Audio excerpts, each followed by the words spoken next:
learning outcome 1.3 ISO.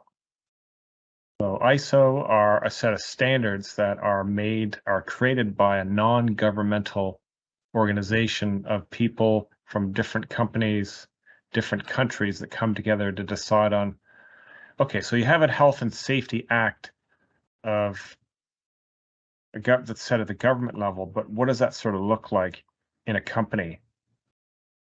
And so the ISO standard would say what would be best practice for a company for how to deal with basic things like, okay, every company needs to have a couple of first aid officers and they need to be trained in CPR, and they need to know where the defibrillator is located. And everyone needs to be communicated as to who that person is and whether they're on site or not in a construction site or in any site.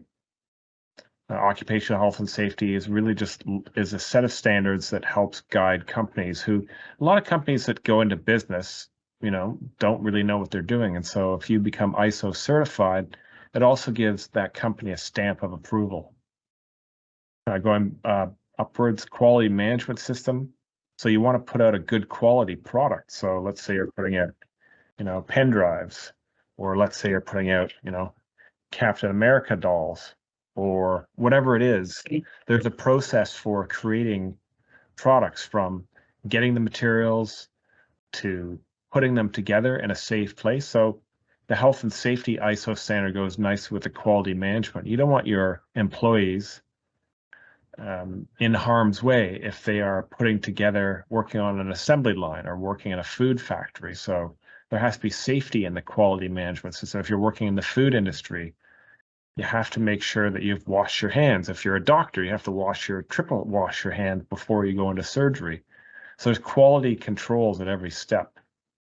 In our business, I have a tutor in another part of the country who looks to make sure that I've marked your work to a certain standard. So there's quality every step of the way in a product, whether it's a service or whether it's something you actually can hold, like a pen. And finally, the last one, information security management, is about a set of policies around protecting the data that is either confidential or public. If you've got a database, if you've got a web server, and you will certainly learn about that in Unit 2, about servers. If you've got information, you need to safeguard it. So you need to make sure there's a sort of fairly famous acronym, CIA: confidentiality, integrity, and access. And so you want your information to be confidential. You want it to always be there if you need it. And that's why we do backups, and you learn about backups in Unit 3. And you want to make sure there's the right kind of access or authority. So if you sign in with a learner access, you don't get access to everything the CEO does at the company.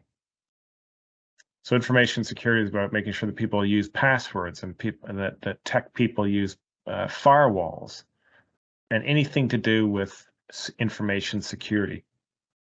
So again, you must include all 3 of these in your report, or you must talk about all 3 of them with your tutor. Okay, we will see you in the next video.